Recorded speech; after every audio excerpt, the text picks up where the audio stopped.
муассисаи давлатии хоҷагии ҷангали шаҳри Ҳисор соли 1993 ташкил шудааст ва аз се минтақаи ҷангалпарварӣ Алмосӣ, Шарра ва Чанор иборат буда, дар он даҳҳо нафар ба кори доимӣ машғул мебошанд. заминҳои фонди давлатии ҷангал 1994 гектарро ташкил медиҳад. самти асосии фаъолияти хоҷагии ҷангал бунёду барқарорсозии ҷангал, ҳифзу ҳимоя ва нигаҳдории олами набототу ҳайвонот аст. дар хоҷагӣ барои пешбурди кори хоҷагӣ 23 сар асп, аз он ҷумла 15 сар байтал, зиёда аз 150 та моли майда мебошад ки дар оянда нақша дорем.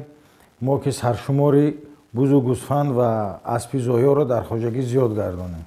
хоҷагӣ дар соли 2021 тавонист ки дар мавсими баҳор зиёда аз 8 тонна алафҳои хурданибоб, чукуриюси алаф ва алафҳои доруворӣ ҷамъ кунад ва ба фурӯш бурорад.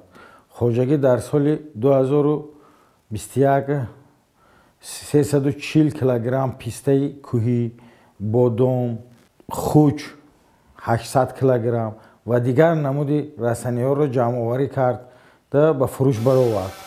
дар хоҷагии ҷангали шаҳри Ҳисор намудҳои гуногуни ниҳолҳо аз ҷумла арчаи зарафшонӣ, фарқ, заранг, бодоми талхдона, себи кӯҳӣ, дулона ва дигар намуди ниҳолҳо мерӯяд. ҳамчунин дар ин ҷо намудҳои мухталифи ҳайвоноти ваҳшӣ аз қабили хирс, гург, рӯбоҳ, ҷайра ва дигар ҳайвоноту паррандаҳо сукунат доранд.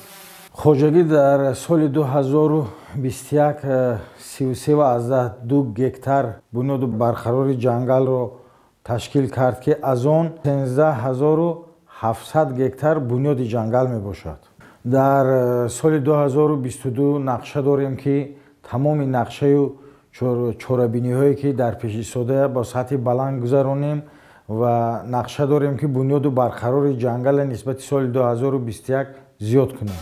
фаъолияти хоҷагиҳои ҷангал ва мамнунгоҳҳо ба рушди сайёҳии экологӣ ва ҷалби ҳарчи бештари сайёҳони дохиливу хориҷӣ мусоидат менамояд. кормандони хоҷагиҳои ҷангали кишвар дар баробари парвариши ҳайвоноту наботот, инчунин ба ҷамъоварии меваю расаниҳои шифобахш ки Тоҷикистон аз ин неъматҳои табиӣ бой мебошад, машғуланд.